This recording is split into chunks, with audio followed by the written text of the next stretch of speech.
이제 2021년 대비 법무사 1차 이순환이고요. 저녁반이에요, 원래는.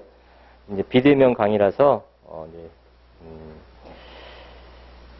요 객관식 객관식 이제 문제집을 가지고 할 예정인데, 교재는 이제 객관식 민법하고 강의 계획서 그렇게 돼 있죠. 그다음에 11년간 중요 민법 판례 하고 이제 보충 자료. 보충 자료는 오늘 나눠드린 이제 자료가 나갈 건데, 그 자료가 이제 요 11년 판례가 2025 5월 달까지인데, 그 5월 달 이후 추가된 판례들이에요. 추가로서 1차 시험에 나올 만한 것들을 또 별도로 선별해 놨으니까 그것도 이제 이 수업 시간 진행하면서 이제 확인하도록 할 거예요. 그래서 이 교재는 객관식 민법으로다가 주로 하고, 그 다음에 판례집하고 보충 자료 이렇게 보충하는 방법으로 택할 거예요. 이 객관식 민법이 효과를 발휘하기 위해서는 민법의 어떤 기초 지식에 관한 공부가 돼 있어야 돼요. 그래서 기존 다 수험생들은 각각 따라 편이 다를 수 있겠지만 공부 양이라든가 방법이 일단 이 저녁반 수업 진행은 이제 기본 이론으로 민법 정리라는 책하고 요 판례집 갖고 11년간 판례집 갖고 병행해서 했는데, 그 어떤 기본 이론에 대한 지식이 좀 있어야지 요 객관식 민법 강의 진행 또는 그 효과와 관련해서 효과가 있다는 거예요.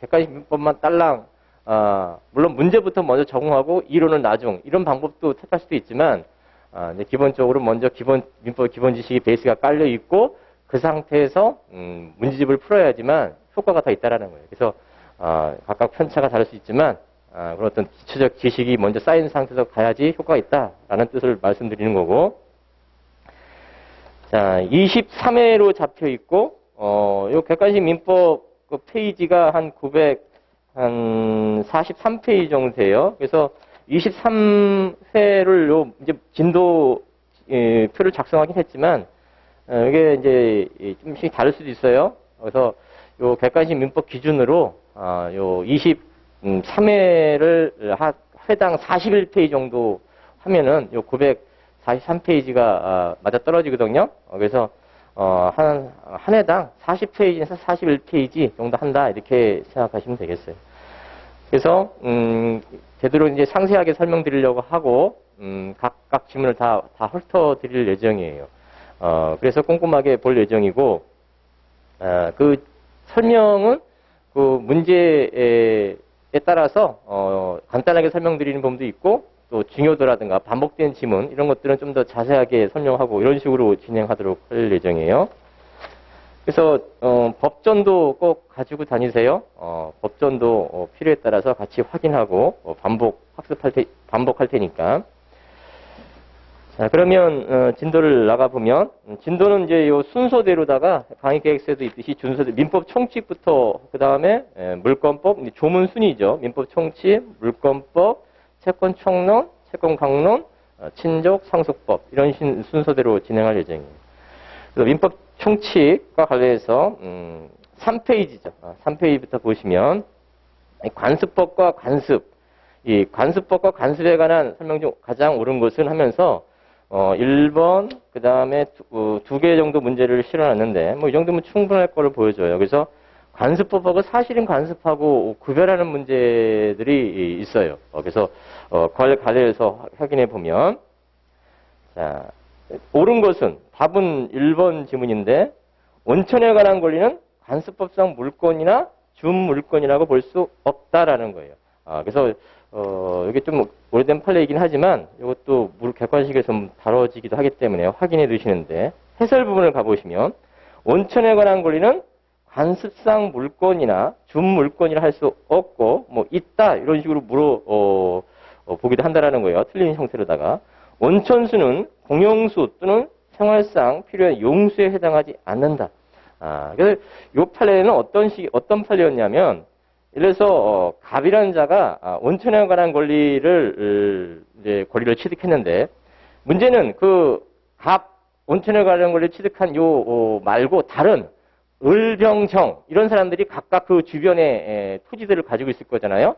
근데 원천에 관한 권리는 그 밑에 흐르는 물이기 때문에 어느 하나에 딱 고정되는 건 아니잖아요. 그래서 갑이라는 자가 온천에 관한 권리를 취득을 했는데, 그 주변에 땅 대지를 가지고 있는 자들이 그 온천 자기도 개발권이 있다고 주장하면서 각각 대지 위에 온천에 관한 어떤 시설물들을 설치한 거예요. 이럴 때 갑이라는 자가 나는 온천에 관한 권리는 이 관습성 물권 또는 주물권에 해당되기 때문에 너희들이 네 땅 위에 설치한 시설물들은 철거 대상이다. 나만이 온천에 관한 권리를 가지고 있는 거다. 그러니까 주변에 있는 각각 토지들이 권리들이 철거 시설 배제 청구권이죠. 철거 청구권을 제기한 사안이에요. 근데 그것이 받아들여지지 않은 사안이다라는 어떤 식의 판시를 하면서 온천에 관한 권리는 관습상 물권이나 주물권이라 할 수 없다. 따라서 물권이나 주물권이 아니기 때문에 그것을 전제로 한 각각 다른 소유 대지 위에 있는 시설물들, 온천에 관한 개발하기 위한 시설물들이겠죠. 그런 시설 철거는 인정되지 않는다. 이런 취지 판례였다라는 거예요. 그것도 하나 참고해 두시고, 그렇게 이해해 두시면 뭐 이렇게 어렵진 않다라는 거예요. 자, 다른 지문도 틀린 것도 한번 확인해 보시면, 관습법은 사회의 거듭된 관행과 법적 확신이 없어도 성립한다. 이거 틀렸죠? 사회 거듭된 관행, 그 다음에 법적 확신, 그 다음에 뭐까지 필요하다 그래? 헌법을 최상위 기본본은 사회 기본 질서에 반하지 않아야 돼요. 그래서 관행, 법적 확신도 있어야 되고, 법적 확신, 관행은 사실인 관습하고 차이점이기도 한데, 사실인 관습은 관행은 있을 수 있어도 법적 확신까지 요구하진 않아요. 사실인 관습은. 그래서, 그게 약간 차이점인 거지. 관습법과 사실인 관습의 차이점. 근데 관습법은 관행도 있어야 되고, 법적 확신도 있어야 되고, 그 다음에, 헌법을 최상위 규범부라는 전체 법질서에 반하지 않아야 돼요. 그래야지 관습법으로서 효력이 생긴다라는 거죠. 그래서 1번의 2번 지문이 틀렸다라는 거죠. 3번 지문도 틀린 건데, 자, 관습은 당사자의 주장 입증을 기다림이 없이 법원이 직권으로 이를 확정해. 관습법에 관한 설명이에요. 관습법은 당사자의 주장 입증을 기다림이 없이 법원이 직권으로 이를 확정해야 된다라는 거죠. 그러니까 법적 확신이 생기는 시점이 법원이 어떤 확인, 인용 이런 것들이 법적 확신으로 볼 수 있겠죠. 그래서 법원이 직권으로 판단한다. 원칙. 4번도 틀린 지문이죠. 공동선저와 성과 본을 같이 하는 후손이면 미성년자라도 성별의 구별이 없이 당연히 종중의 구성이 된다. 이때 종중은 고유 의미의 종중을 말하는 것이고, 물론 종종 유사단체도 있기 때문에 그러는 거예요. 뒤에서 또 추가적으로 설명드릴 거고. 자, 고유 의미의 종중. 성년이어야 돼요. 미성년자는 안 돼요. 성년이어야 되고, 성별의 구별이 없어야 돼요. 그래서 성년 남자만으로 종혼이 된다. 그것이 틀린 거죠. 그것도 틀린 거죠. 그래서 성년이어야 되고, 남자든 여자든 성별 구별 없이 고유의 의미의 종중은 구성원이 된다. 이렇게 이해하시면 되겠죠. 뒤에서 나중에 보겠지만 종중 유사단체가 있어요. 고유 의미 종중이 아닌 경우, 이런 경우는 성년 남자만으로 종혼을 구성해도 구성할 수 있다라는 판례도 있죠. 같이 비교해서 보셔야 되는 것이고, 뒤에서 한번 또 나오니까 확인해 주시면 되겠습니다. 자, 1번에 5번 지문도 틀렸어요.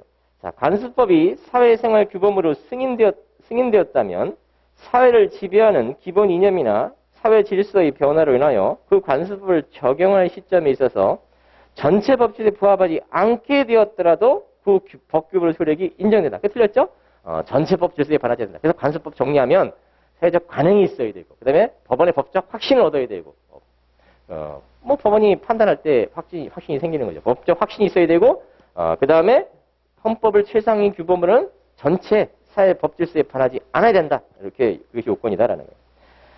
자, 해설문을 잠깐 가보시면 2번 지문에 보면 관습법과 사실인 관습의 그 차이점을 나타내는 대표적인 판례가 있다라는 거예요. 자, 한번 확인해 보면 관습법이란 사회에 거듭된 관행 이거죠. 생성한 생활 규범, 사회의 법적 확신, 법적 확신.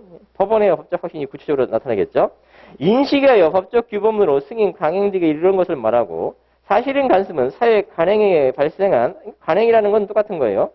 간습법과 같으나 사회 법적 확신이나 인식하여 법적 규범으로 승인될 정도에 이르지 않은 것을 말하는 바. 비교 대상이 되는 거고. 그 옆에 또 간습법에 대한 얘기를 또 살펴보면, 간습법은 바로 법원으로서 법령과 같은 효력을 갖는 간습으로서 법령에 저촉되지 않는 법치로 효력이 있는 것이며, 그러니까 요 간습법의 효력이 또 이런 게 있죠. 재정법, 성문법하고 비교했을 때 성문법을 개폐하는 변경적 효력을 갖는 거냐, 아니면 성문법, 즉 재정법에 대한 어떤 보충적 효력을 갖는 거냐와 관련 다툼이 있는데, 우리 판례는 보충적 효력이다, 이렇게 이해하시면 되겠고, 뒤에 또 나와요.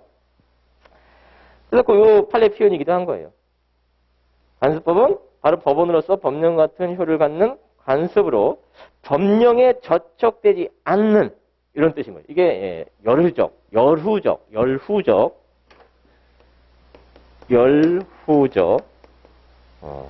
효력,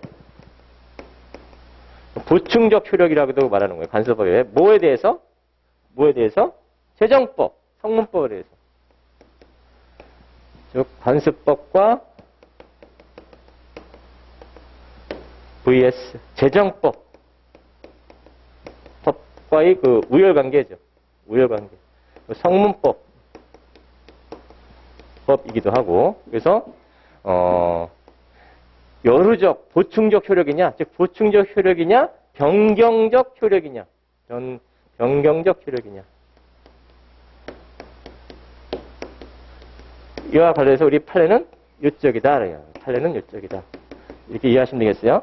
뭐 근거는 민법 1조를 들기도 해요. 민법 1조. 민법 1조에 뭐라고 되어 있냐면,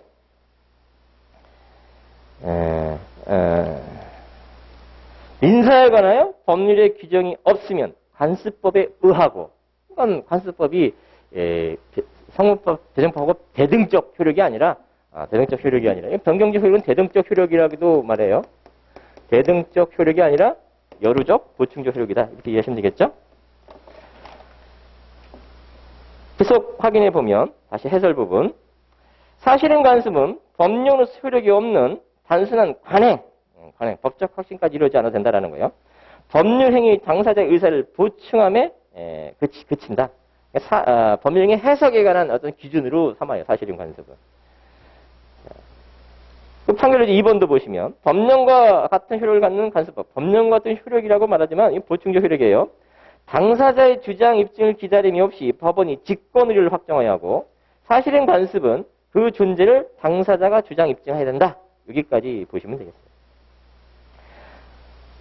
판결 3번은 사실인 간습은 사적 자치가 인정되는 분야, 즉 그 분야의 재정법이 주로 임의적 규정일 때, 그러니까 사실인 간습이 그 법률 행위 해석의 기준이 될 때는 강행 규정일 때 인정 안 돼요. 임의 규정과 관련해서는 법률 행위 해석의 기준으로 또는 의사를 보충하는 기능으로서 적용한다. 강행 규정일 땐 적용 안 된다. 이렇게 이해하시면 되겠어요. 사실인 간습과 관해서. 이런 것도 물어볼 수 있어요. 자, 계속해서 동그라미 4번 해설 보면, 간습법이란 사회에 거듭된 관행. 그 다음에 법적 확신. 계속 이어지고 있죠.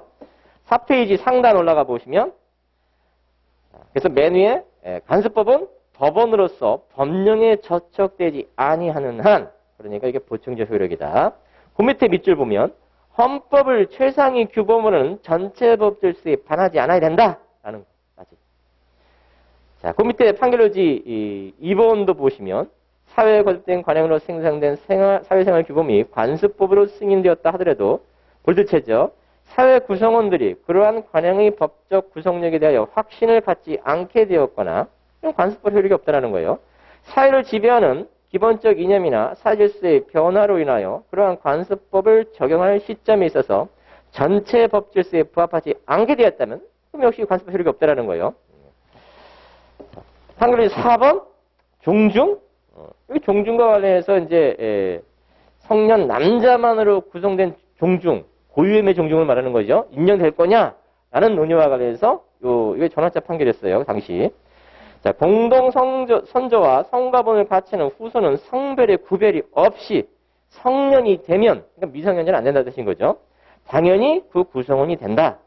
성년 남자만으로 구성된다는 종원, 종전파리를 폐기했다라는 거죠. 왜?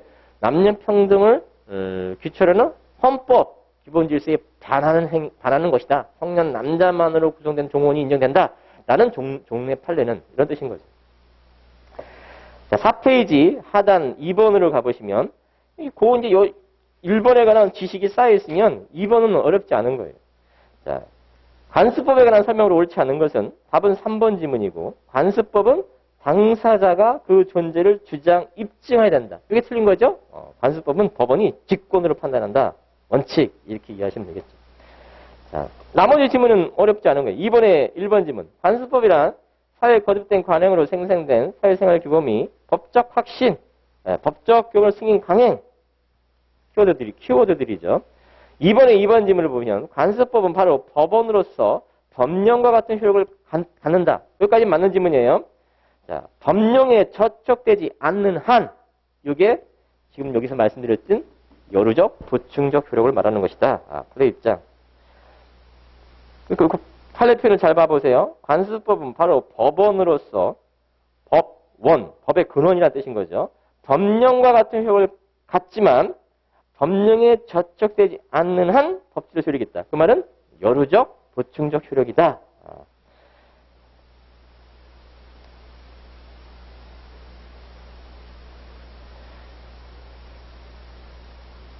4번 지문을 가보시면, 그래서 관습법은 성문법, 다른 말로 재정법이라고도 말해요. 성문법의 규정에 배치되지 않는 범위에서 보충적으로 적용된다.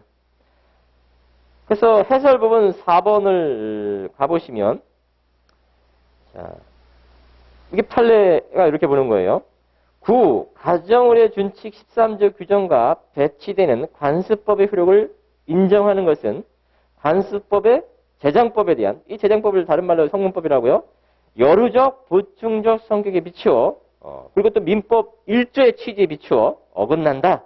그러니까 판례는 보충적 효력이다. 이렇게 말하는 거다라는 거예요.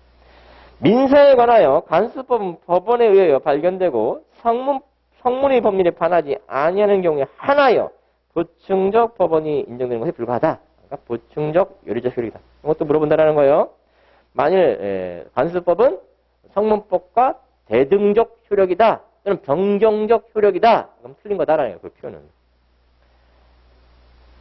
5번 지문을 가보시면 2번의 5번 지문.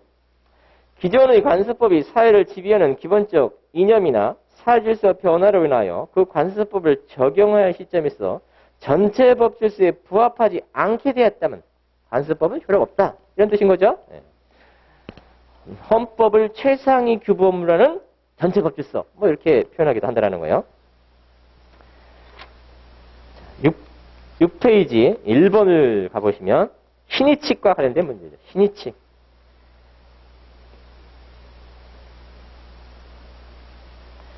조문은 뭐 2조인 거죠.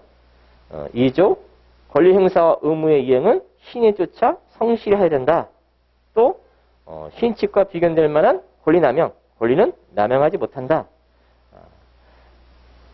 친권 남용, 뭐 대리권 남용, 또는 대표권 남용, 상계권 남용, 소멸시효 남용, 뭐 이런 것들을 다 남용으로 크게 볼 수 있어요. 권리 남용인 거죠.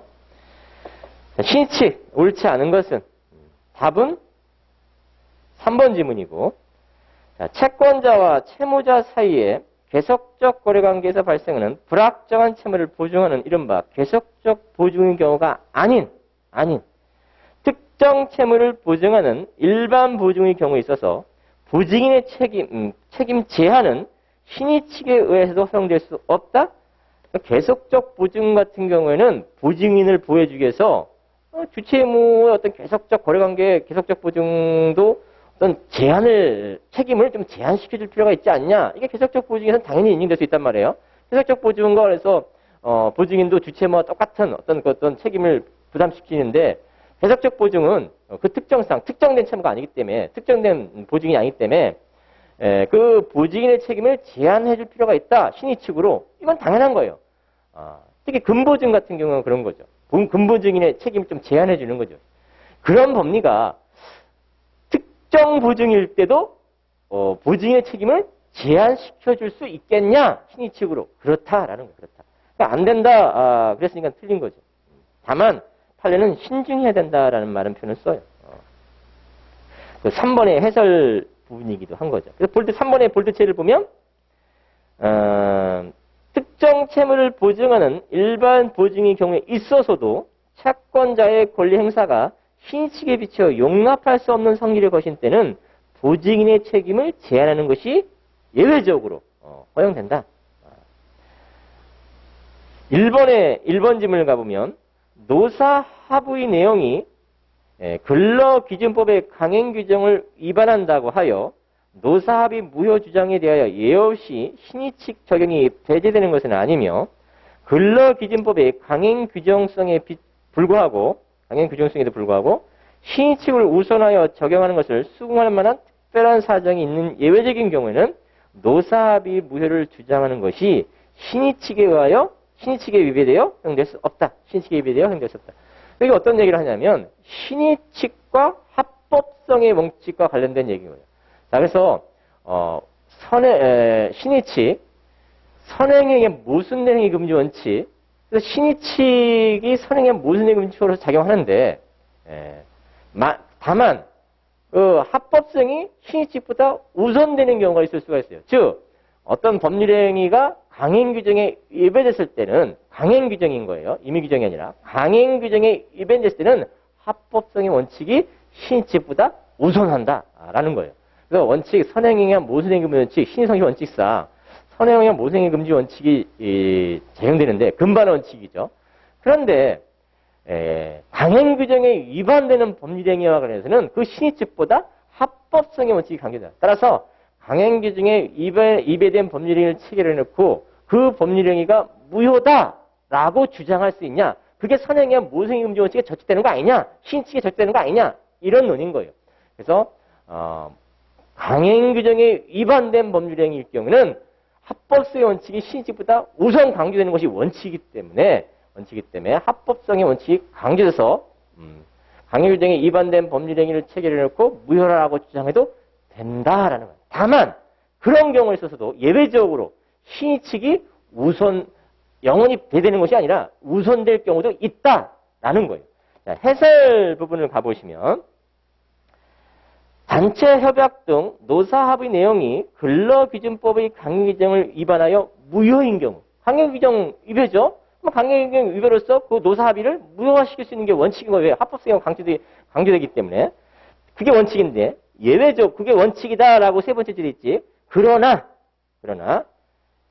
밑줄 예외적인 경우에 하나여 노사합의 무효를 주장하는 것이 신의칙에 위배되어 허용될 수 없는 경우도 있을 수 있다라는 거예요. 원칙과 예외 이렇게 비교해 두시는 거예요. 그래서 그러나 이거를 계속 읽어볼게. 동그라미 1번 해설 부분에 네 번째 줄 그러나 노사합의 내용이 근로기준법 강행규정을 위반한다고 하여 노사합의 무효 주장에 대하여 예외 없이 신의칙에 배제되는 것이 아니다. 신의칙을 적용하기 위한 일반적인 요건을 갖추면 물론 근로기준법의 강행규정에도 불구하고 신의칙을 우선하여 적용하는 것을 수긍할 만한 특별한 사정이 있다면 예외적으로 노사합의 무효를 주장하는 것이 신의칙에 비해 허용될 수 없다라는 거죠. 그래서 강행규정에 위반된 법률행위는 무효라고 주장할 수 있어야 된다. 합법성 원칙이 신의칙보다 우선 적용된다. 신의칙은 배제된다. 이게 원칙인데 예외적으로 신의칙이 우선 적용될 수도 있다. 이렇게 이해해 주시면 되겠죠. 이런 같은 취지 판례가 판례집을 가보시면 판례집 327페이지 판례집은 민법 총칙을 뒤쪽으로 뺐어요. 그러니까 채권총론, 채권강론, 물권법, 민법 총칙, 신족 상속 이런 식으로 판례집은 구성했어요. 그래서 민법 총칙 파트 중에 이 관련된 판례가 327페이지 상단에 가보시면 사적 자치 영역을 넘어 공공 질서를 위하여 공익적 요구를 선행시켜야 할 경우, 즉 법률행위가 강행규정에 위반될 경우 이런 경우를 말하는 거예요.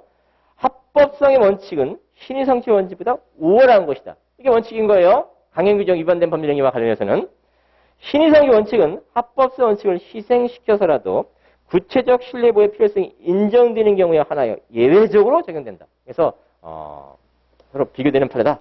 같은 취지 판례다. 이렇게 이해하시면 되겠고 가장 대표적으로 합법성 형식 강조되는 경우 또 뭐를 예를 들었어요. 뒤에서 나오겠지만 자, 미성년자가 법률행위를 체결해놓고 그것이 민법 규정이 즉 법정들이 동의를 얻어라는 규정 얻지 못하면 취소할 수 있다는 규정 자, 그 규정에 위배된 것이니까 무효다라고 좀 취소할 수 있다라고 주장할 수 있냐? 그렇다라는 거예요. 그것이 합법성 형식 강조되는 거예요. 신칙보다 합법성 형식이 강조되는 경우. 선행의 모순의 금지 원칙보다 신칙보다 합법성 형식이 강조되는 경우. 강행 규정에 위배되는 경우일 때 이렇게 이해하시면 되겠죠? 자, 1번에 2번 지문도 봐보시면 파산 관제인이 행사하는 부인권 그러니까 사행이 취소와 같은 거예요. 일반 채권자는 채권자 취소, 사행이 취소지만 파산 절차와 관련해서는 파산 관제인은 사행이 취소와 비슷한 법률행위 효과를 나타내는 부인권이라고 그래요. 부인권. 자, 공익적 절차죠. 그 대신 파산 관제인이 행사하는 부인권은 파산재단의 충실을 도모함에 그 제도의 취지가 있는 것으로서 파산자와 그 상대방 간의 이해를 조절하기 위한 것이 아니므로 원칙은 공익적 절차다. 사익적 절차가 아니라 사익적 절차가 아니라 공익적 절차다. 원칙적으로 부인권 행사의 요건이 충족되는 한 파산 관제인의 부인권 행사가 신의칙의 위반에 해당한다고 볼 수 없다. 파산 관제인의 부인권 행사가 적법하다라는 뜻인 거죠. 신의칙 위반 아니다. 4번 지문 권리 남용에 관한 규정으로서 주관의 요건, 객관적 요건. 권리 행사가 주관적으로 오직 상대방에게 고통을 주고 손해를 입히려는 데 있을 뿐 이를 행사하는 사람에게 아무런 이익이 없고 객관적으로 그러니까 주관적, 객관적 이렇게 동그라미 쳐놓으시면 되죠. 사회질서에 위반된다고 볼 수 있으면 그 권리 행사는 권리 남용으로서 허용되지 않는다. 자, 그 주관적 요건은 정당한 이익을 교류한 권리 행사로 보여지는 객관적 사정에 추인할 수 있다. 추인될 수 없다. 그러면 이렇게 풀리기도 문제를 구성하기도 해요. 자, 그 키워드는 그 후반부인데 그 주관적 요건은 정당한 이익을 교류한 권리 행사로 보여지는 객관적 사정에 추인할 수 있다. 이렇게 체크해 두시고 5번 질문도 가보시면 강행법규에 위반하여 무효인 수익보장 약정이 이것도 합법성 명칭이 강조되는 경우예요. 신칙보다 합법성이 강조되는 경우 강행규정 위반, 강행법규 위반이잖아요. 무효인 수익보장 약정이 투자신탁회사가 먼저 고객에게 제의하여 체결된 경우 그렇다 하더라도 투자신탁회사 스스로 그 약정의 무효를 주장하는 것이 신칙 위반이냐? 위반 아니다. 즉 합법성의 원칙이 신칙보다 우선 적용되는 게 원칙이다. 이렇게 이해하시면 되겠죠? 해설 부분을 가보시면 5번에 강행법규인 증권거래법에 위반하여 무효인 수익보장 약정이 투자신탁회사가 먼저 고객에게 제의를 함으로써 체결된 것이라 하더라도 이러한 경우 강행법규를 위반한 투자신탁회사가 스스로 그 약정의 무효를 주장해도 되냐라는 거예요. 된다. 합법성 원칙이 신칙보다 강조되는 상황이다. 신칙에 위반되는 권리 행사의 이유로 그 주장을 배척한다면 이는 오히려 강행법규의 배제된 결과를 실현시키는 시험이 되어 부당하다. 이런 취지인 거죠. 자, 2번으로 가보시면 신의소 원칙의 다음 설명 중 옳지 않은 것은 2번에 3번 어렵지 않죠? 강행법규를 위반한 자가 스스로 그 약정의 무효를 주장하는 것은 특별한 사정 없는 한 신의칙에 위배되는 권리 행사가 아니다라는 원칙. 그렇죠? 2번에 1번 지문도 봐보시면 주택 경매 절차에서 1순위 근저당권자보다 우선하는 주택 임차인이 권리신고 및 배당 요구를 하였으나 그럼 그 1순위 저당권자보다 우선하는 1순위 임차인은 대항력과 우선 면적을 갖고 있을 때 대항력을 주장할 수도 있어요. 하지만 우선 면적을 또 행사할 수 있는 선택인 거죠. 그래서 우선 면제 받으면 그 낙찰인은 어떻게 생각했어? 임차인이 대항력을 행사 않고 우선 면적을 할 수 있으니까 임대차가 내가 낙찰을 받으면 임차인은 존재하지 않게 되겠구나. 이렇게 예측하고 경매를 낙찰받았다는 거예요. 근데 그 임차인이 그 애당초 임대인과의 어떤 무상거주 확인서를 그 담당 은행한테 담보권 설정해준 은행한테 무상거주 확인서를 작성했다라는 거예요. 그러니까 나는 그냥 무상거주 임차인이고 나중에라도 경매 절차가 진행되면 임차인으로서 어떤 권리행사 주장하지 않을게 이런 취지인 것이죠. 그래서 그런 무상거주 확인서 작성한 사실이 나중에 밝혀져서 그 임차인이 우선 면제를 못 받게 됐어요. 그러니까 임차인이 뭘 주장했냐? 우선 면제 못 받았지만 나는 대항력인 임차인이다. 라고 낙찰인한테 주장할 수 있냐? 없다라는 거예요. 없다. 그게 만약 그렇게 주장하면 뭐라는 거예요? 신의칙 위반이라는 거예요. 선행행위와 모순된 행위 금지 원칙에 달하는 거다라는 뜻인 거예요. 그래서 신의칙이 우선 적용되는 선행행위 모순된 금지 원칙이 적용되는 그런 사례인 거예요. 주택 경매 절차에서 1순위 근저당권보다 우선하는 주택 임차인이 권리신고및 배당 요구를 하였으나 1순위 근저당권자에게 작성해준 즉 금융권한테 은행한테 작성해준 무상거주 확인서로 인하여 배당을 받지 못하게 된 경우 그런 사실이 밝혀졌다는 거예요. 주택 임차인은 임차보증금 반환 채무를 인수하지 않는 것을 신뢰하면서 주택을 낙찰받은 매수인에게 그렇게 신뢰한 낙찰인 주택임대차법상 대항력을 정할 수 없다. 있다. 그럼 틀린 거라고요. 만약에 그렇게 문제를 낸다면 또 살짝 그러니까 이 객관식 지문은 묘미가 이게 항상 이대로 문제를 구성하는 것이 아니라 이 지문을 OX 형태로 문제를 변형시켜서 문제를 출제한다는 거예요. 그래서 이 객관식 문제는 제가 누누이 말씀드리지만 답만 딸랑 맞춰서는 의미가 없고 그 각각의 지문을 OX 형태로다가 익혀두셔야 된다는 거예요. 맞는 지문이 나왔을 때 틀리게 구성될 수 있을 수도 있다는 거. 그런 식으로.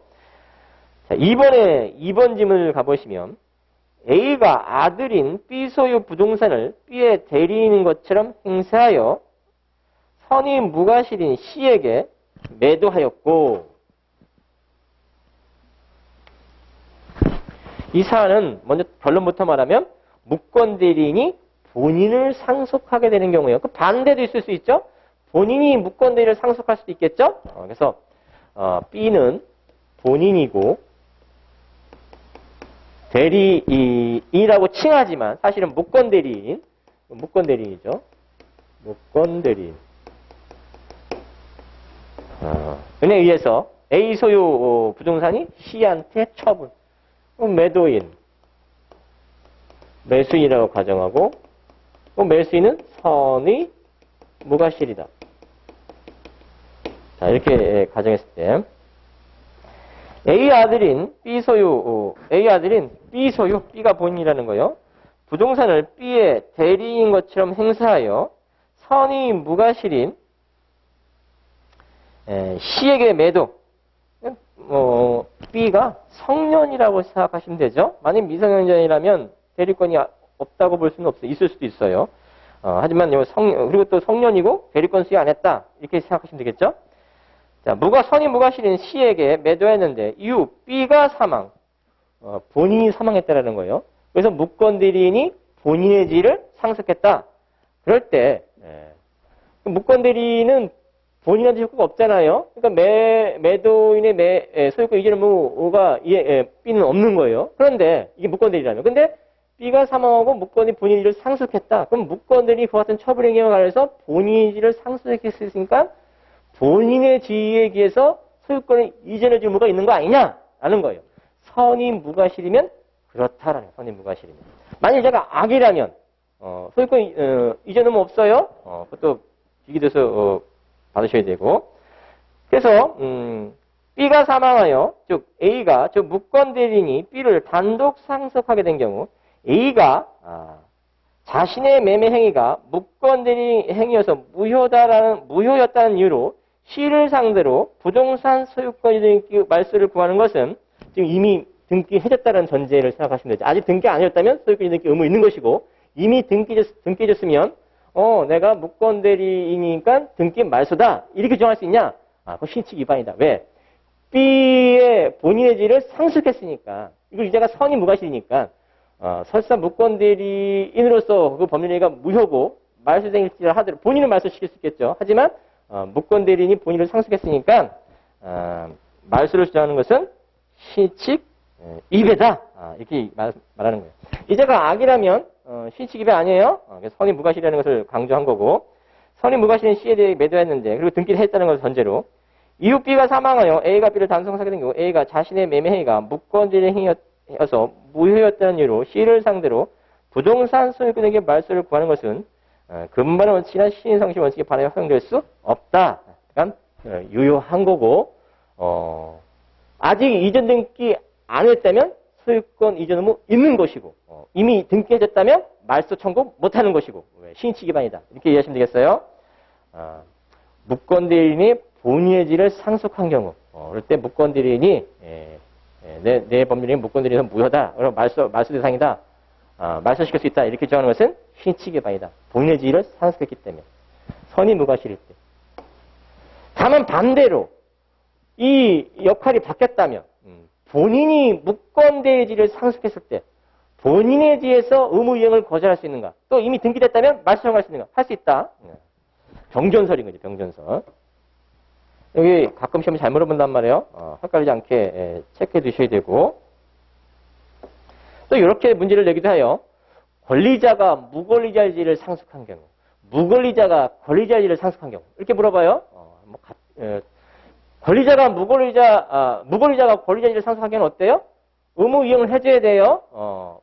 같은 취지인 것이고 그때는 상대방이 선이냐 악이냐 이런 거 안 따져요. 무권리자가 권리자지를 상속한 경우 반대로 권리자가 무권리자지를 상속한 경우에는 권리자지에서 이행 거절할 수 있어요. 서로 비교해서 보시는 거고 다시 정리하면 무권대리인이 권리자를 상속했을 때는 상대방이 선이 무과실 때는 권리 이전 의무가 있고 등기했다면 말소 못한다. 신치 위반이다. 근데 권리자가 본인이 무권대리지를 상속한 경우 다시 무권대리인이 본인을 상속한 경우 이렇게 본인이 무권대리를 상속한 경우는 병전설의 입장에서 본인의 지위에서 거절할 수 있는가? 거절할 수 있다. 추인거절 같은 경우죠. 자, 무권리자가 권리자의 지위를 상속한 경우 이럴 때는 권리자 지위에서 의무 이행을 거절할 수 있는가? 없다. 권리자가 무권리자를 상속한 경우는 권리자 지위에서 의무 이행을 거절할 수 있는가? 있다. 병전. 이렇게 이해하시면 되겠죠? 2번의 4번 지문 신의선식에 파생되는 실효의 원칙 신의칙이죠. 항소권과 같은 소송법상 권리에서도 적용되는가? 적용된다. 5번 질문. 상속인 중 1인이 피상속인의 생전 시에 피상속에 대해 상속권을 포기하기로 약정하였다 하더라도 상속권 포기는 자기가 상속인이 된 상태에서 포기하는 거예요. 상속인은 언제 상속돼? 피상속인이 사망해야지. 자신의 아버지가 사망해야지. 그래야지 상속인이 되는 거지. 그러니까 아버지가 아직 살아계신데 내가 미리 상속 포기할 수 있냐? 안 된다라는 뜻인 거예요. 상속인 중 1인이 피상속인의 생전 시에 피상속인에 대해 상속 포기를 하기로 약정했다 하더라도 상속 개시 후 민법이 정하는 절차에 방식에 따라 따로 상속 포기를 하지 아니한 이상 상속 개시 후에 자신의 상속권을 주장하는 것이 시치기반이냐 권리남용이냐 아니다라는 거예요. 상속 포기는 미리 포기하는 게 아니다라는 거예요. 설사 포기하기로 약정했다 하더라도 효력 없다 이런 뜻인 거예요.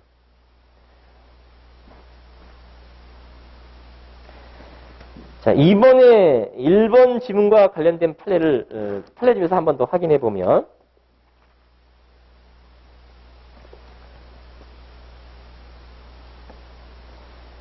자, 이번에 1번 지문과 관련해서는 325페이지를 가보세요. 325페이지. 그래서 이번에 1번 지문 관련 판례는 326페이지 나와 있는 판례고 그 비슷한 판례가 325페이지도 있어요. 자, 325페이지 확인해 보면 자, 판시상 볼드체 상단 볼드체 판시상이죠. 상가 소유자가 임차인에게 부탁하여 은행에 무상임대차 확인서를 작성하여 주도록 한 후 은행에 근저당권을 설정해주고 대출을 받은 경우 그 후 개시된 임의경매 절차에서 상가를 매수한 제3자, 낙찰인이겠지. 건물 임대 청구에 대하여 임차인, 무상거주 확인서를 작성한 임차인, 대항력 있는 임대차를 주장하는 것은 금반원 또는 신의성실 원칙에 반하는지 그렇다라는 거예요. 즉 선행행위와 모순된 행위 원칙에 반하는 행위다. 이게 관련된 판례인 거예요. 자, 그 문제에 나와 있는 8페이지, 객관식 문제지 8페이지 2번의 1번 지문이 이게 326페이지 나와 있는, 상단에 나와 있는 판례다. 이것도 판시상으로 바라보시면, 주택 경매 절차의 매수인이 매각 물건 명세에 기재되어 공시된 내용을 기초로 권리신고 및 배당 요구를 한 주택 임차인이 배당 순위가 건대당권자보다 우선한다고 신뢰하여 임차 보증금 반환 채무를 인수하지 않는다는 전제. 그래서 낙찰인은 대항력인 임차인이 있긴 있어. 그렇지만 그자가 권리신고 배당 요구를 했어. 그러면 임대차는 소멸할 거 아니에요? 그렇게 믿고 낙찰을 받았는데 느닷없이 그자가 대항력을 주장한다.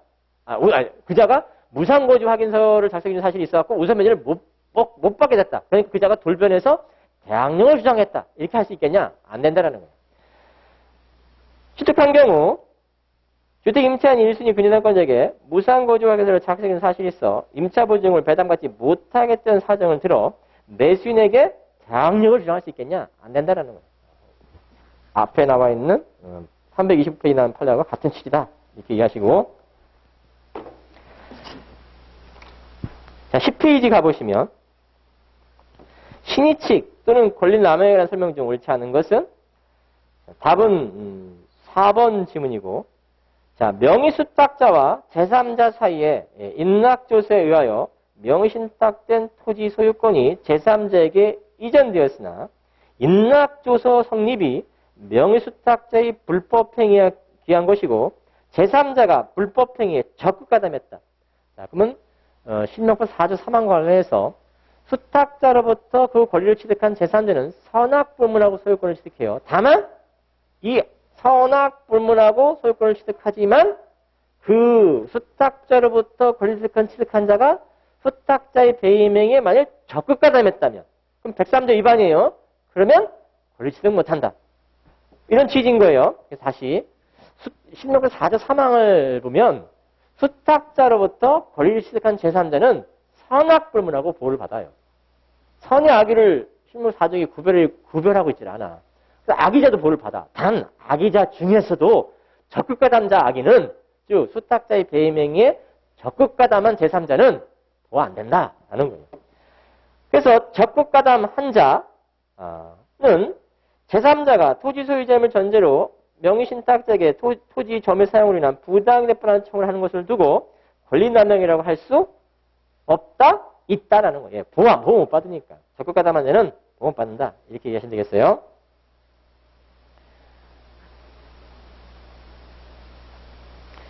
(3번의 1번) 지문. 자, 상계권도 남용이 있을 수가 있어요. 자, 상계권의 행사가 법적으로 보호받을 만한 가치가 없는 경우에는 그 상계권의 행사는 권리남용으로서 사용되지 않는다. 이 경우 일반적인 권리남용의 경우에 요구되는 일반적인 권리남용은 앞에서 우리 봤지만 객관적 요건, 주관적 요건 이 둘 다 갖춰야 되는 것이 원칙이에요. 그런데 이 상계권 남용일 때는 주관적 요건을 필요로 하지 않는다. 이게 의미 있다. 이거 가끔 물어본다고 필요로 한다. 그럼 틀린 거라고. 그래서 이것도 객관식으로 물어보니까 기억해 두시고. 그럼 상계권 남용이 어떤 사안이었냐면 객관식의 이 상계권 남용이 가끔 물어보니까 사실관계를 좀 알아두시면 임대인, 임차인 이 임차인이 대전백화점이었어요. 대전백화점. 그 대전백화점 사건이라고도 말해요. 자, 임차인 대전백화점인데 여기 임차보증금이 있겠죠? 임차보증금, 반환채권. 채권이 있을 거라고. 근데 문제는 이 대전백화점이 부도가 났어요. 부도가 났는데 이자가 발행한 어음이 있겠죠? 어음이 많이 있겠지? 이 임대인이, 그러니까 임대차가 종료함 이 보증금 반환채권을 행사할 건데, 임대시간은 사실 만료했어요. 그럼 보증금 반환채권을 행사할 건데, 임차인이 그동안 이 부도가 난 상태에서 어음을 발행했는데, 이 어음을 싼 값으로 할인받아가지고, 할인해서 취득을 했어요. 그리고 임차인이 보증금 반환채권에서 임대인이 이 어음을 가지고 상계를 주장했어요. 이 상계 주장이 뭐냐? 상계권 남용이다. 이와 같이 불안정해 있는 지위가 부도 맞은 자가 발행한 어음을 쌍값으로 하인을 구입해서 임차보증금 반환 채권과 이렇게 상계 처리하면 상계권 남용이다. 이때 상계권 남용일 때 일반적 요건인 주관인 요건을 필요하지 않는다. 이와 같은 상황만 인정되면 상계권 남용에 대해서 상계 인정 안 된다. 라는 뜻이라는 거예요. 그것이 관련 사례다. 3번에 2번도 확인해 보시면 별것도 아닌데 객관식 지문에 가끔 들러리 지문을 물어봐요. 그러니까 눈으로 한번 익혀두시면 되는 거죠. 확정 판결에 의한 집행이 현저히 부당하고 상대방의 그 집행을 수인하도록 하는 것이 정의의 반함이 명백하여 사회생활상 용인할 수 없다고 인정하는 경우에 그 집행은 권리남용이다. 강제 집행이 권리남용이 되는 경우를 설시한 판례예요. 한번 익혀두시고 3번의 3번 질문 인지청구권 행사가 상속재산에 대한 이해관계에서 비롯돼 하더라도 정당한 신분관계를 확정하기 위해서라면 신의칙에 반하는 것이라고 하여 막을 수 없다. 그러니까 인지청구권 행사는 신분상의 권리로서 정당한 신분관계를 확정하기 위한 경우라면 신의칙 위반, 남용 이런 문제 안 생긴다. 이런 뜻이는 거예요.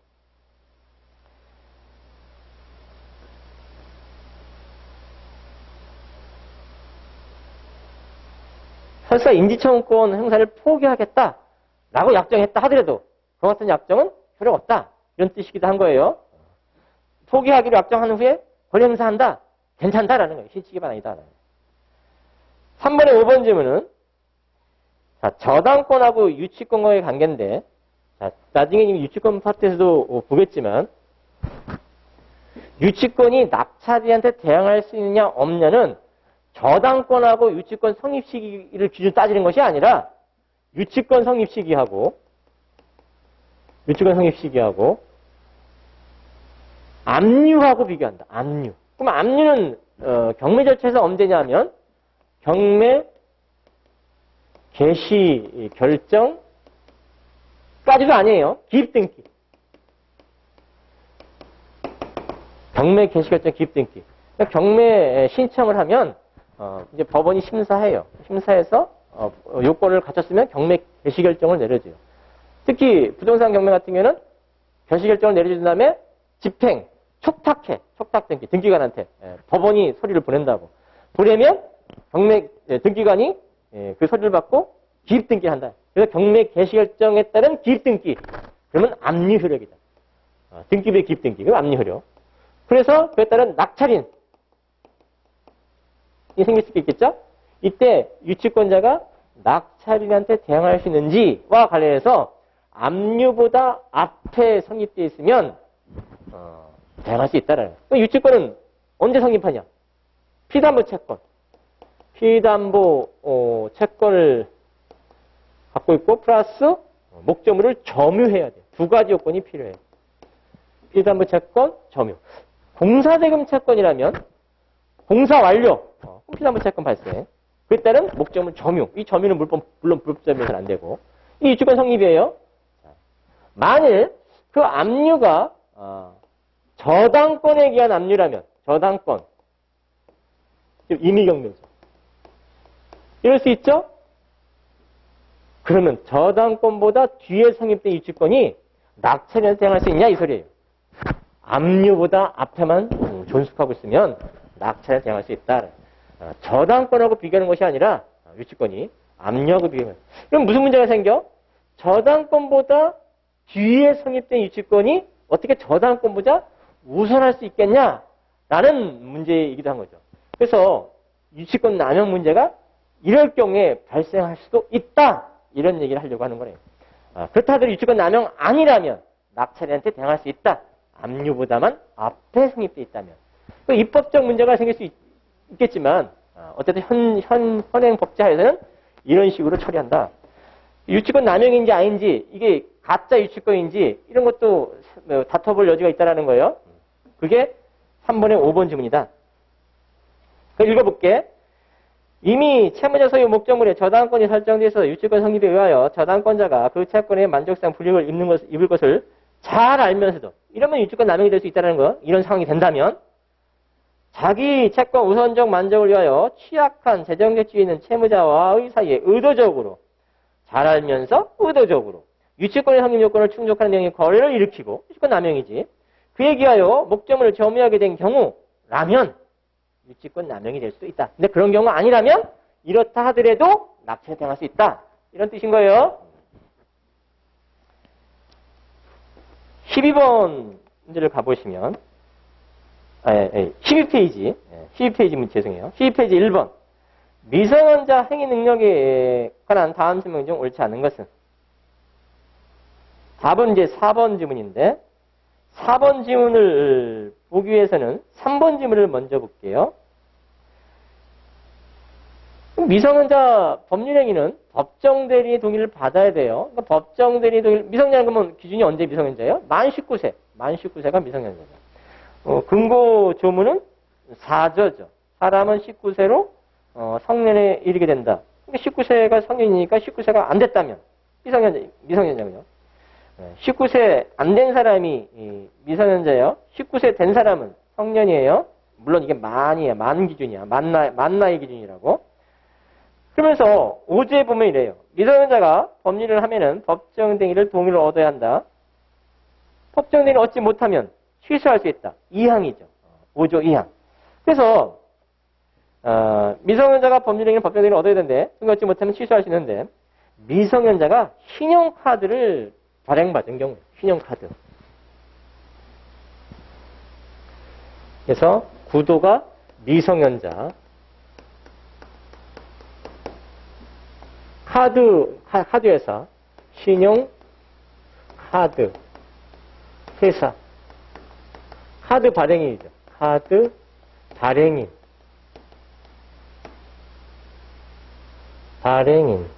그래서 미성년자가 신용카드 회사, 신용카드를 발행받은 거예요. 그리고 카드를 발급받아서 미성년자가 사용하는 거죠. 사용해서 가맹점, 노트북 가맹점, 예를 들어서 노트북을 구입했어요. 카드를 긁었다는 얘기지. 그럼 카드를 사용하면 전표를 발생시키고 그 전표에 따라 신용카드 회사가 카드 대금 지급을 하겠죠.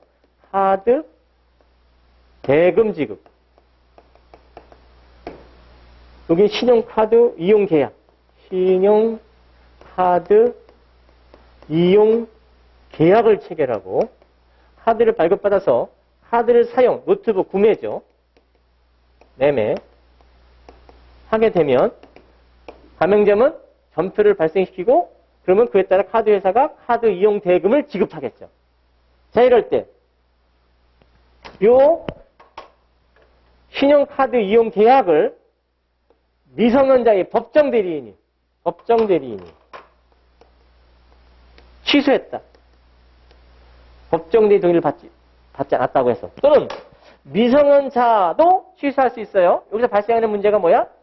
미성년자가 법정 대리 동의를 받지 않고 카드 이용 계약을 체결했다. 이거를 미성년자가 법정 대리를 받지 않았으니까 내가 스스로 취소할 수 있다. 라는 규정했다. 취소했다. 무슨 문제지? 선행행위와 모순된 행위죠. 그래서 이런 신의칙 위반으로 인정 안 된다. 다만 강행규정 위반이다. 민법 5조 강행규정 위반. 그러니까 강행규정 위반인 경우는 합법성 원칙이 강조되는 것이 원칙이다. 그렇기 때문에 미성년자가 이와 같은 미성년자인 상태에서 이 카드 이용 계약을 체결해놓고 취소할 수 있는가? 할 수 있다라는 거예요. 합법성이 원칙이 강조되기 때문에 무효시킬 수 있어야 되기 때문에 그렇기 때문에 취소할 수 있다. 이게 합법성 원칙과 관련된 문제가 여기서 하나 발생한다고요. 할 수 있다. 미성년자도 취소할 수 있고 법정 대리도 취소할 수 있어요. 미성년자인 상태에서 취소할 수 있어요. 미성년자인 상태에서도 취소할 수 있어. 그럴 때 여기 신용카드 이용 계약이 취소가 됐다.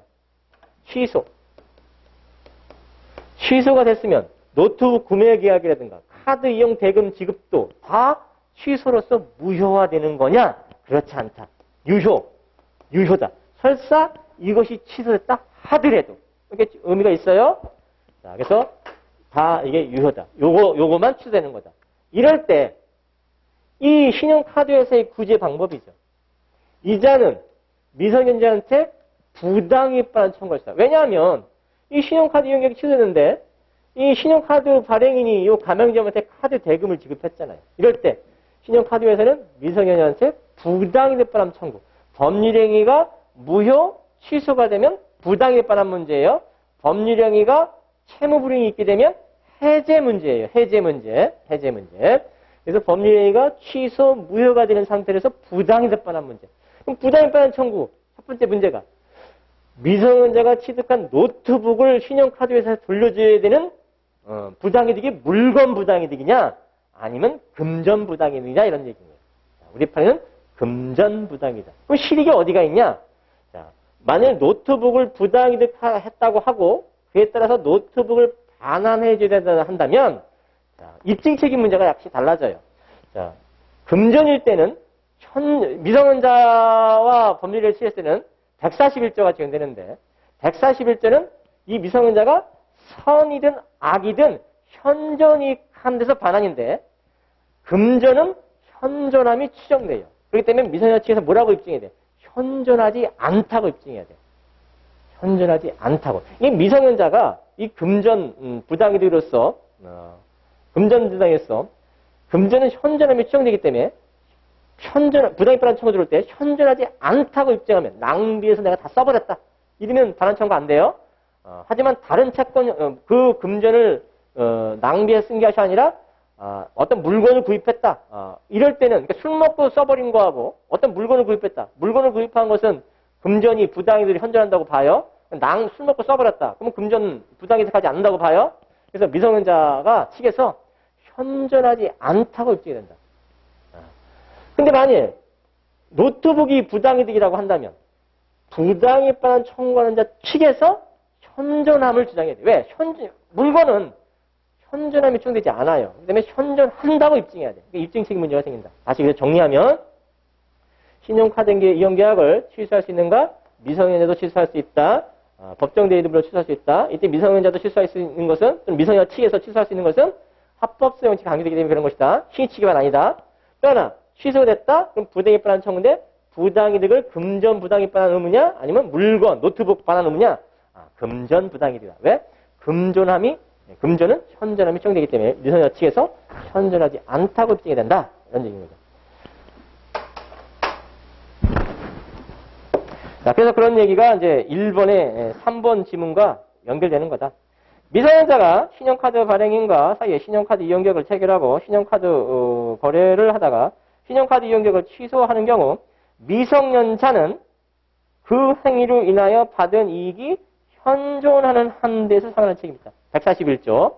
이때 미성년자는 그 옆에다가 선악 불문하고. 즉 부당에 관한 청구는 기본 규정이 741조 그 이하인데 그때 748조에 뭐라고 되어 있냐면 선의 수익자는 현존이익 한 데서 받는 의무가 있다 그래. 악의 수익자는 받은 이익 플러스 그에 따른 이자 손해 있으면 손해까지 반환을 해야 돼. 그러니까 수익자가 선의 수익자냐 악의 수익자냐에 따라 반환 범위가 달라져요.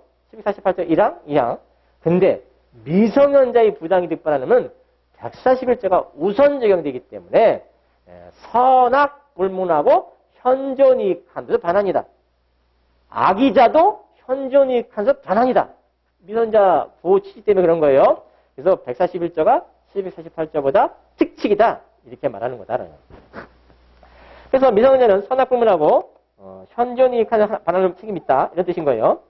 자, 1번이 4번 지문이 틀렸는데 위 3의 경우 미성년자가 신용카드 발행인에게 부당이득을 반환해야 할 대상은 미성년자가 가맹점과의 매매계약을 통하여 취득한 물품과 제공받은 용역이다. 즉 물품이다. 틀렸다라는 거야. 노트북이다. 틀렸다라는 거야. 금전이다. 금전. 자, 나머지 지문도 한번 볼게요.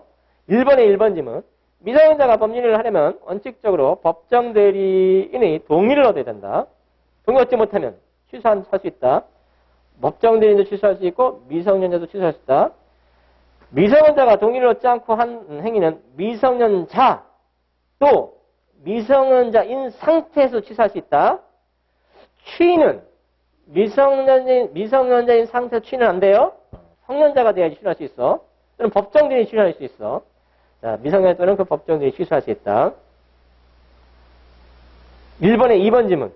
미성년자가 법률을 함에 있어서 요구되는 법정 대리인의 동의는 언제나 명시적으로 해야 하는 것이 아니고 묵시적 동의도 된다. 그러니까 명시적 동의, 묵시행동이 된다 이런 얘기죠.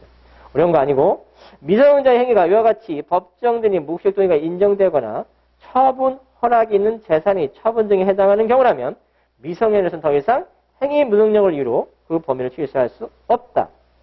자, 5번 지문.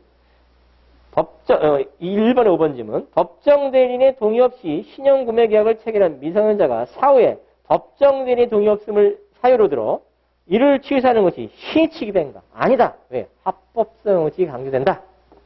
왜? 5조 때문에. 법정 대리인의 동의 얻지 않는 법률 행위는 미성년자가 미성년자 또는 법정 대리인이 취소할 수 있기 때문에 법정 대리인의 동의를 얻지 않고 한 미성년 법률 행위는 강행 규정 위반이기 때문에 이런 뜻인 거예요. 자, 6조도 가봐요. 민법 6조.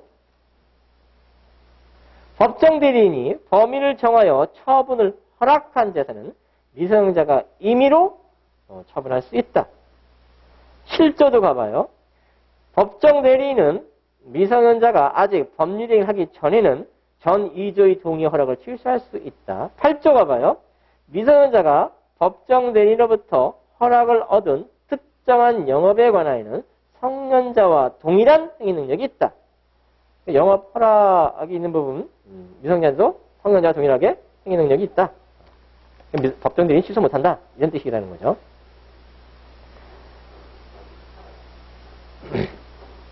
자, 2번을 가보면 제한 능력자에 관한 설명 중 옳은 것은 제한 능력자, 미성년자, 성년 후견, 한정 후견, 특정 후견 이런 자들을 말해요. 가장 대표적인 거 미성년자 이렇게 생각하시면 되죠. 옳은 것은 답은 5번 지문이죠. 14페이지 상단 5번 지문. 제한 능력자의 책임을 제한한 민법 141조 단서는 부당이득에 있어서 수익자의 반환 범위를 정한 748조의 특칙. 왜 특칙이라고요? 748조 1항 선의 수익자는 현존이익한서 반환. 2항 악의 수익자는 받은 이익, 이자, 손해까지 반환. 이런 반환 범위가, 부당이익 반환 범위가 미성년자가 부당이익 반환할 때는 적용 안 된다. 그럼 미성년자는 748조로 가는 게 아니라 141조로 간다. 현존이익한 데서 반환이다. 현존이익, 선악 불문하고 악이자도 현존이익 한도의 반환이다. 이런 뜻이라는 거예요. 그러니까 특칙이다. 이런 뜻인 거예요. 특칙으로서 의사 능력을 이유로 의사 능력이 없으면 법률행위는 무효예요. 제한 능력자의 법률은 취소할 수 있어요. 물론 그 효과는 다 부당이 되겠지만. 자, 무효로서 되는 경우도 유추 적용돼야 된다. 즉, 의사 무능력자의 법률행위는 무효고 그에 따른 부당이득은 748조가 아니라 선악불문하고 현존이익 한도에서 반환이다. 라는 거예요. 제한 능력자와 관련해서. 다른 지문도 보시면 2번의 1번 지문. 1995년 2월 21일 23시에 출생한 자는 2014년 2월 20일 오전 0시부터 민법상 성년을 한다. 성년은 만 19세를 기준으로 하는 것이기 때문에 이게 초일 출생 원래 이 기산점과 관련해서 원래는 초일 불산입이 원칙인데 예외적으로 초일 산입시킬 수 있는 경우가 있죠. 158조지 민법 158조. 그래서 출생과 관련해서는 초일 산입이다. 예외죠. 그래서 1995년 2월 21일 23시에 출생한 자는 그 당일로부터 산정한다라는. 그렇기 때문에 21일부터 산정하기 때문에 만 19년, 그다 19년을 더하면은 2014년 2월 20일 오전 0시가 아니라 오후 24시 또는 2월 21일 오전 0시 둘 중 하나죠. 그러니까 2월 20일 오후전 0시 이랬으니까 틀렸죠. 그래서 초일 산입이고 초일 산입이니까 21일부터 기산하니까 19년을 더하면 21일이 만기가 되는 게 아니라 20 오후 24시 이든지 아니면 21일 오전 0시 이든지 이래야 되죠. 초일 산입, 그게 중요하다. 2번 지문. 제한 능력자와 계약을 맺은 상대방은 계약 당시에 제한 능력자임을 알았다면 추인일 때까지 그 의사 표시를 처리할 수 없다. 즉 미성년자, 제한능력자는 법정 대리인 동의를 얻지 않으면 미성년자 또는 법정 대리인은 취소할 수 있어요. 그러면 상대방, 미성년자와 거래한 상대방은 미성년자와 거래한 상대방이죠.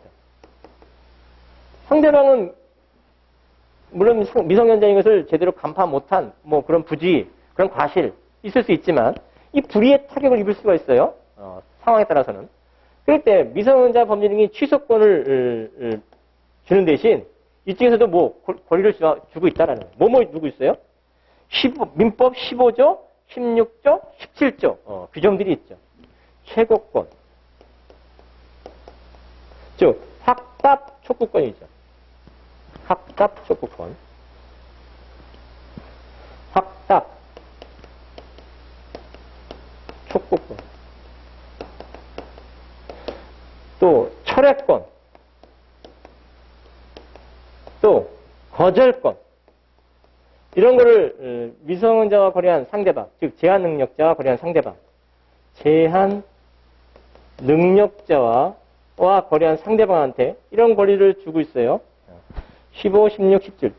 특히 17조 같은 경우는 미성년자가 취소를 못하게 하는, 취소권 배제 시킬 수 있는 권리를 17조에 한테 주고 17조에 미성년자가 거래한 상대방한테 주고 있어요. 그래서 15, 16, 17 이게 객관식에 잘 물어본다고요? 정리해 보면 최고권, 확답 초구권은 미성년자한테는 최고권, 확답 초구권 행사 못해요. 법정 대리인 또는 미성년자가 성년자가 돼야지 확답 초구권이 있어. 확답 초구권, 최고권이 있어. 최고권은 뭐예요? 너 추인할래 말래? 법정 대리인한테 너 법정이 취소할 수 있지만 너 추인할래 말래? 법정이 추인할 수 있잖아요. 법정이 동의권을 주면서 추인권도 줄 수 있기 때문에 추인할래 말래? 또 미성년자한테 추인할래 말래? 안 된다라는 거예요. 미성년자는 뭐 추인권이 없다고. 성년자가 돼야 추인권이 있다고. 미성년인 상태는 취소권이 있지만 추인권 없어요. 그러니까 추인 상대방은 뭐예요? 최고권 상대방은 미성년은 안 되고 법정 대리인 또는 미성년자가 성년자가 됐을 때. 미성년자, 성년자 때 취소권. 자, 철회권이나 거절권은 미성년자한테 해도 상관없어요. 내가 철회하겠다, 거절하겠다 이런 뜻인 거죠. 물론 취소하기 전에 먼저 해야 되는 거죠. 철회권, 거절권. 또 법정 대리인 추인이 있기 전까지만 할 수 있어요. 추인해버리면 철회권, 거절권 행사 못해요. 또 이 철회권 같은 거는 상대방이 미성년자인 것을 알면서 거랬을 때, 즉 법률행위 당시 미성년자인 것을 알았다. 그럼 철회권 행사 못해. 거절권은 상관없어. 알아도 상관없어. 그래서 차이점이 있다.